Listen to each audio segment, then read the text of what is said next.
Гривни от конци. Уникален вид изкуство. Уникален и поради своята достъпност. Аз ги плета от малка.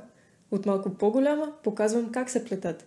Но като се замисля, никога не съм споделяла що са те, какво е тяхното значение, защо ги правя и защо вярвам, че и другите ще ги обикнат.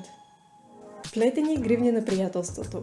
На английски Knotted Friendship Bracelets, на руски фенички, са гривни, които се плетат ръчно от конци и с които според традицията се разменят приятели.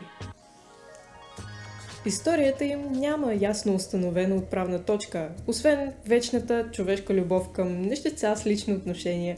Смята се, че произлизат от традиционното изкуство на Централна Америка, а днешната популярност и вид придобиват около 70-те години на миналия век в културата на американските хипита, в която се утвърждават като израз на фолклора, любовта и приятелството и антивоенната нагласа. Все още актуално, за съжаление. От тогава това изкуство се е разраснало, разпространило се и отвъд САЩ и културата на хипетата и днес то обединява едно огромно съобщество творци в целия свят. Отделна популярност придобиват през 2000-те и началото на 2010-те години, моето детство. Затова днес някои ги смятат за носталгичен атрибут от онова време, а за други като мен, те все още са много готини и тяхното изкуство все още стремително се развива благодарение на всеотдадени творци. Както може би ми личи, а то се и знае, аз идвам от школата на постсъветското пространство. Там съобществото хора, които правят тези гривни, е огромно и активно. Даже може да се определи като отделна субкултура със свои особености. Видяла съм, че в България тези гривни нямат толкова широко разпространение и съм се заела с тази мисия да им предам малко гласно, защото наистина вярвам, че са чудесни. Един от факторите, които отличават гривните на приятелството от други бижута и аксесуари, е заложеният в тях огромен, неизмерим творчески размах. Видът на една гривна зависи почти само от това как нейният творец решава да подреди цветовете и възлите. Каква форма, орнамент или изображение да направи с тях. Разнообразието дизайни наистина е смайващо. Само с няколко конеца е възможно да си създадеш буквално каквото си поискаш. Днес те са значими по няколко причини. Първо, това са хубави аксесуари, които поради огромното си разнообразие могат да допълнят всеки образ, да украсят всеки човек и като цяло да привнесат малко красота в ежедневието. Кой не ще това? Второ, това е мощно средство за самоизразяване.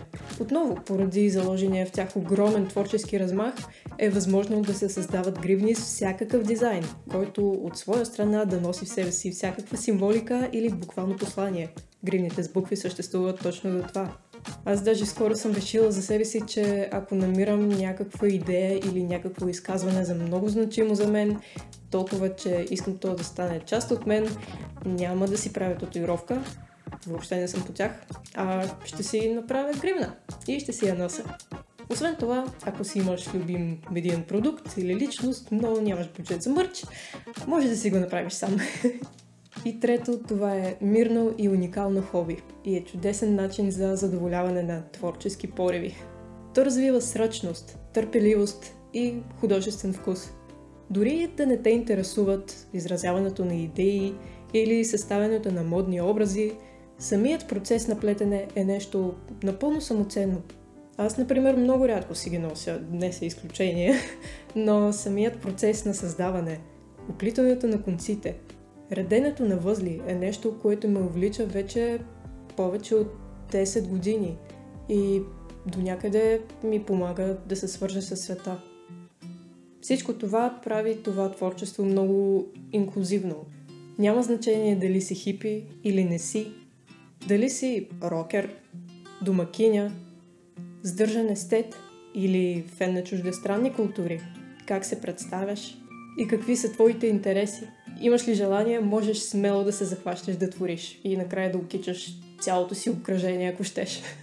А дори да не го правиш постоянно, в края на февруари месец хващаш червени и бели конци и ето ти абсолютно уникална мартеница само за теб и твоите приятели.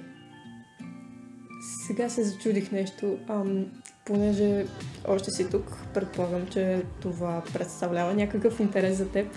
А дали би ти харесало всъщност да получиш такава гривна от мен? Понеже казах, че с тях се разменят приятели, не го казах, просто информативно. Ако искаш да пробваш да я получиш, виж как в описанието под това видео. Съветвам ви да последвате този канал и да вържете камбанката, както и да последвате социалните ми мрежи в описанието под това видео. Мечтая и ние да създадем едно хубаво, задружно съобщество, така че търсете, намирайте, творете и винаги носете в себе си светлина. Фригнички, до скоро свързване!